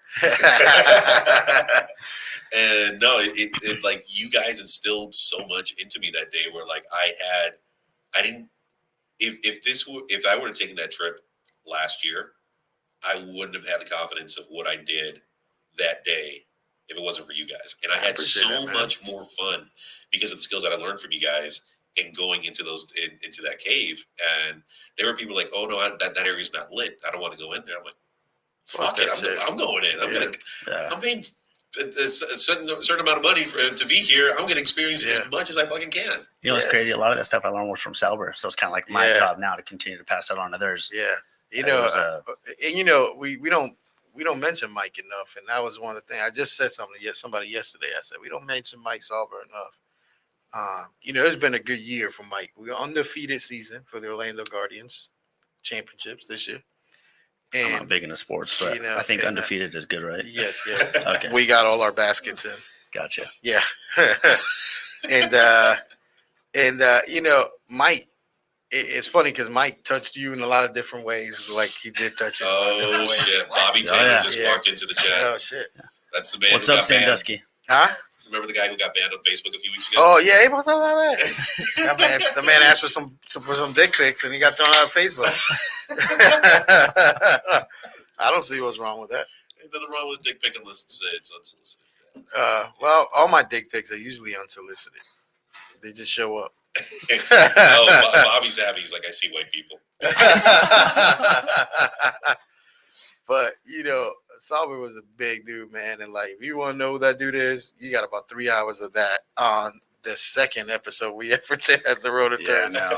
You don't Oh know man, we got that. Dakota so fucked up. He's like after a surgery, and we gave him a few shots, and he was done. Yeah. But He Rob, talked for 3 hours. do you with the 15 years in your career, like, do you still continue to like do more accelerated learning or add to the skills that you have?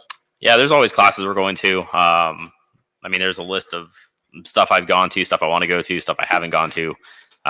So there's always mean, the FLETC has a bunch of stuff up in the Federal Law Enforcement Training Academy up in Glencoe, Georgia, has a bunch of stuff you can go to. I've done biological stuff. There's a bunch of radiation training you can do. So that was a big thing a couple of years ago. So I went to a bunch of radiation training. So there's always, especially now, there's always continuing advanced handgun courses. There's advanced report writing courses, stuff like that. There's always stuff that I try to pick at least 2 classes a year to go to. So He's so weird when he's a cop. You have a cop talking. gosh. You want to tell people you broke your brother's nose Yeah. in doc class the other day? I don't remember how it happened, but he did come out. Wait, what? You didn't see his You brother didn't see that come out? picture? Yeah, his brother came out with a bloody nose. Was that the second day or first day? No, that was right first after we sent him through the ice. Get him a bike, Band-Aid.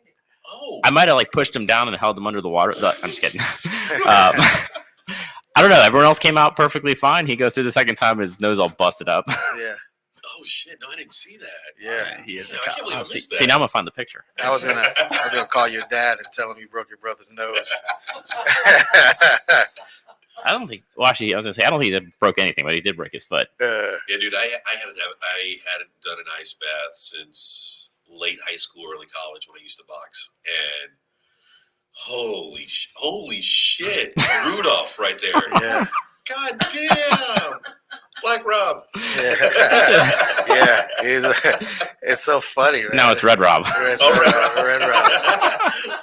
You know, it's funny. For a while there, we had 2 mics. I like the people in the fire department. You know, the first mic. You know, the first person with that name that shows up is that person. Yeah, And then the next person is, you know, usually like Black Mike, even if he's a white dude. yeah. You know, but we had a Mike that worked for us, and he's an Asian guy. So he was just Mike. So the next Mike that worked for us very briefly, because he didn't like being called Asian Mike because he wasn't Asian. It was the funniest shit. There were Asian Mikes coming in, and it wasn't, you know, the real Asian Mike. It was an angry Asian, by the way. I honestly don't think he's angry at all. He's one of my favorite I people. just talked to him on the phone today. He yelled at He's, me. He was like, I'm not yelling. I'm like, stop yelling at me. I didn't do anything. I think every conversation I have, I get yelled at. So it's just kind of that new. Yeah, you're just used to it. Yeah. Every time Carlos called me, I'm like, Oh, it's just fucked up. I hate calling. So the one thing that I didn't get a chance to ask you, Rob, because these two were talking about it so much. No, not in a bad way, but like I wanted to talk to you in regards to like the brotherhood that is, you know, being officers of the law. Like, how is that camaraderie from like what Hollywood portrays to what it actually is? I mean, it's a little bit different. The squad right now is kind of like the fire department. We do Sunday supper with our squad. So every Sunday that we work, which is every other Sunday, twice a month, we actually get out. We go to one restaurant, 7:00. I don't care what you're doing. Everyone finish your report, take your report, and let's all go have supper. So we do that. But I mean, we still have our brotherhood. I think the fire department's a little bit different because you guys are spending 24 hours with each other. So All day. they're training when they're not doing stuff, I guess. But we do have there is one fire department that we were with that actually over on Orange Blossom Trail area that we would actually go and have. I remember when I first started, I'd pay $5 for supper. That's what it was. Hey, you come in for dinner tonight? They'd show up on a call, pick up a patient or whatever. Hey, you coming for dinner? Yeah, I'd pay my $5. I'd come for dinner. They'd invite you for Christmas parties and stuff like that. So there's a couple of departments that will embrace the law enforcement guys and will come and type our reports in the back of their stations or whatever. Hey, if you want to come in and type here, use the bathroom or whatever. So there are those places that we like to go to. they get upset when we put bumper stickers on their car. They're not Yeah. upset with that. Yeah. They don't like the window chalk. Yeah. Yeah. You know. They especially hate it when you write wiener dick on their car. Or deputy dong. I still got a bumper sticker for Justin as soon as Oh, I can put on his third. Yeah, Yeah. it's freaking great. The cops come back. They're like, "Did you guys do that?" We're like, What? "Oh, why?" No, I respect you. But I would never do It's a that. lot. with all that was said tonight, it gives a broader look to what you guys do on a daily basis that kind of gets overlooked. And you know, we'll hear an ambulance drive by, you know, with the sirens going off. We'll see a cop cruiser, you know, speeding by, you know, and we'll see a fire truck go by. You know, we don't know what's going on inside that truck. We don't know the mentality that's going through the first responder's mind. And today, like, you guys like gave us a really good insight on what makes you tick, what keeps you going, and on behalf of just civilians across who, you know, and on behalf of listeners, like, seriously, thank you for all that you guys do, because you guys put your lives on the line every single day. You guys mold the people that put their lives out every single day. And you guys continue to support the people who are out there putting their lives out on the line every day to protect people like me and people all across this city, this state, and this country. So on behalf, thank you so much. And with all that being said, I'm going to give it to you, Dakota. Is there anything you want to plug? Not literally, but is there No, I'm just I appreciate you having us on here, and you do just as important job as us for getting that out, and I think we appreciate that. We're happy you're part of the team. Thank you. We're happy that you're definitely helping us out excel, and it's that like I feel like you meet somebody when as soon as you meet somebody, you know if it's going to be a lifelong friendship. And I definitely, as soon as I met him, I think I texted Trish, and I'm like, I'm happy he's here. Are we best friends? Yeah, I instantly wanted to do karate in somebody's garage. Velociraptor? Yeah, absolutely. John Stamos. Yeah. Well, Andy Dakota still Thompson. hasn't invited me for karate, so you're one up on me. I tell you what, I definitely have a newfound love for Rob. Yeah. Every time I see him, it gets better and better. Is that because I broke Will's nose or what? Is that your brother's name? Yeah. What, Will? Will, I honestly, I don't even know. I- We just had a whole like hour conversation about. he literally called me. He goes, "Hey, so Will," and he's talking, and I said, "Hey, I know I have ADD, but who's one?" He goes, "Black Rob." I said, "Oh, he has a name." Like, I didn't. Yeah. Okay, let's be honest. Like, if you were to call him Rob, he's gonna say yes. If you're gonna call me Will, I'm gonna respond. People are like, "Why would you respond if that's not your name?" Well, 38 years of my whole life being called Will when I know you're yelling at me, I'm just going to say, what? They're like, why don't you correct me? I don't need to. I know you want to talk to me. What do you want? Yeah, I'm going to relay them. I'm just going to. It was very confusing. I had to sit You on guys the are bleacher for horrible about twins. 40 minutes and just staring at him. Yeah. Trisha's like, what are you doing? I'm like, I'm focusing. I'm trying to figure out which is which. But that is my ending statement. Just thank you for the time you took out of your day to have us here. No, and my Horrible pleasure choice. for having you guys here. Rob, anything you want to plug or shout out to? No, just like Dakota said, I appreciate you being here. And then the other thing too, like Indoc, like it was nice to see you there, trying just as hard as everyone else, not being like, oh, like you said, you want to pull the plug card. There was a couple times that when Carlos said I had to go back through the second time ice, that's when I was like, I've never done an ice bath, nor do I want to. You can't piggyback my compliment. That is awful. I thought we were friends. That is awful. This is great. Cheater. Such a cheater. Cops, if we're not cheating, we're not trying. Yeah. Carlos, go ahead. The floor is yours. Man, you want to plug? Just as the rotor turns, we're still like I think like a work in progress. It's like we're the fat chick of podcasts. And we're very fun. Fat chicks are fun. But we try hard. Yeah. Oh, we try they hard. try. Oh man. They're the scooters. They're fun to ride until your friends find out. Yeah, you can't fuck 5-10s all the time. So I tell you what, just some scooters are blast. that's one of the things. Knowing that I was coming on your podcast, I got to do this to you. Yeah. So, you're a wrestling fan. Yes. I just want to hear if Rocky, if you were a wrestler, I want to hear your best wrestling promo ever. So I'm gonna give you I'm gonna give you the premise here. So you're wrestling me, which is Humberto Alamode. That's my luchador name, or my name if I was on the lam. And if you're gonna wrestle me for SummerSlam, all right, and you got the microphone there, you got to. You just have that queued up, ready to go, or? Oh, Humberto, you've been coming after me for quite a while, but this Sunday at SummerSlam, it's all over. It's all over. I am putting you down for the count. The deep freeze is coming for you, and you will be out ice cold. I am going to be the next Intercontinental Championship. The title does not belong to you. It is rightfully mine. I will see you at SummerSlam. I love that shit. Oh man, Sounds like a macho man, Randy Savage, right there. Listen up here, brother. Cream of the crop. I honest to God, I really wanted to stay away from saying, "Ooh, listen here, brother." Listen here, because brother. everyone always wants to go down that path. The power too But sweet to be sour. Man, like Sky's limit, space is the bliss. I came here today. Curiosity has killed the cat, and the wheel keeps on turning and turning. Because we are the ultimate maniacs here, brother. We're gonna take over I love the it. world. I fucking That was love always it. my favorite promo. Like, nothing means nothing. Like, even Gene Okerman was like, what do you mean nothing? Nothing means nothing. You mean the cream of the Crop. just keeps He coming just and pulled it out coming. creamers from I his guy. showed up today and wrote a book on Hey, it, Leon Cito, I'm not racist. I got a white boot, I got a black boot. You ever see Yes, Jake? Judy Halls. Jake, yeah, I fucking love it. Oh, But Jake the good. Snake Roberts does the best fucking Randy Macho Man Savage, impressions. Because it's usually Jake the Snake was the dude that was always, he's always fucking up, Yeah. No, we had Mark Marrow a couple years back, about 2 years ago on the show, and off air he gave us like the funniest Macho Man stories that like, Oh, man. oh my god. You grew up in Orlando. I moved here when I was a kid, so I'm a New Yorker. But when I moved here as a kid, you grew up here. Wrestling is king. You back then, Eddie Graham's Sports Arena.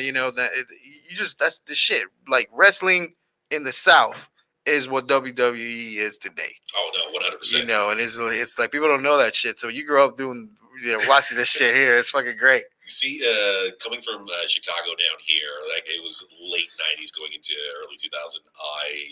I was a huge wrestling fan, but like I'd never gone to an arena event, and then like seeing the promos here and hearing them on the radio, like, Mom, we gotta fucking go. Like we gotta go. And the thing was like driving from Chicago to here, as we're going through Atlanta, July 7th, 1998, we hear that WCW is going to be at the Georgia Dome.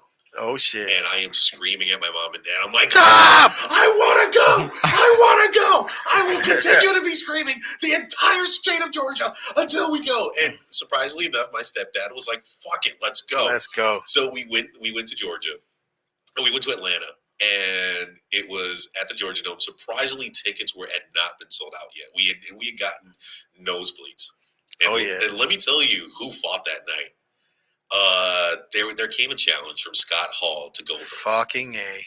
And if Goldberg were to beat Scott Hall, he would face Hulk Hogan for the world title. And I am sitting in my seat, and I literally gave myself a petty mouth seizure because I was so excited about what had happened. My mom was like panicking. I'm like, I'm okay. Yeah. I'm okay. This is fine. Everything's okay. Yeah. And then till this day, like I've been to WrestleMania. I've been to a Stanley Cup.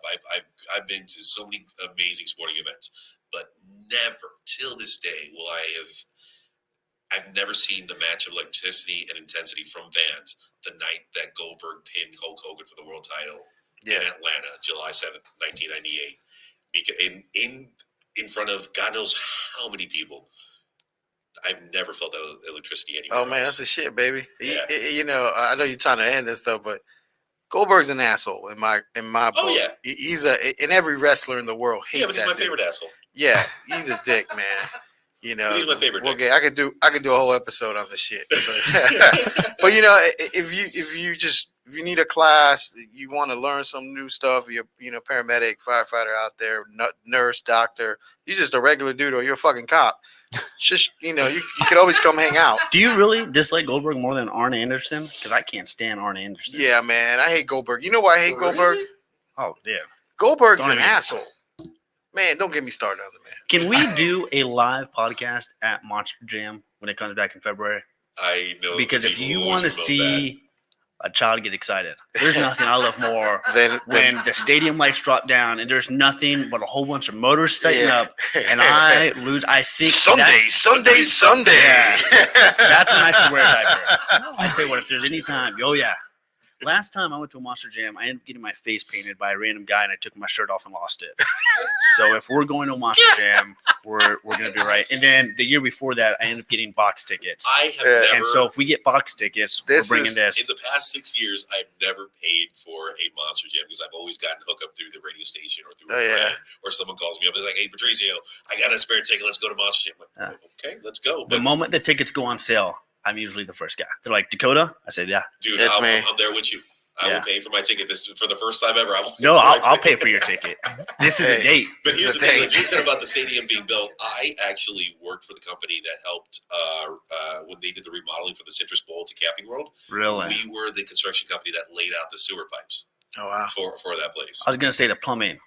I've spent a lot of time with the plumbing at Camping World, and it is fantastic. In my closet, I Yeah. still have it's My director of sales, It's Dakota seat James. 13 from the Citrus Bowl when they broke it all down to remodel. Yeah, I ran inside to the stadium just to grab one of the seats, just for shits he and had giggles. Yeah, he had to.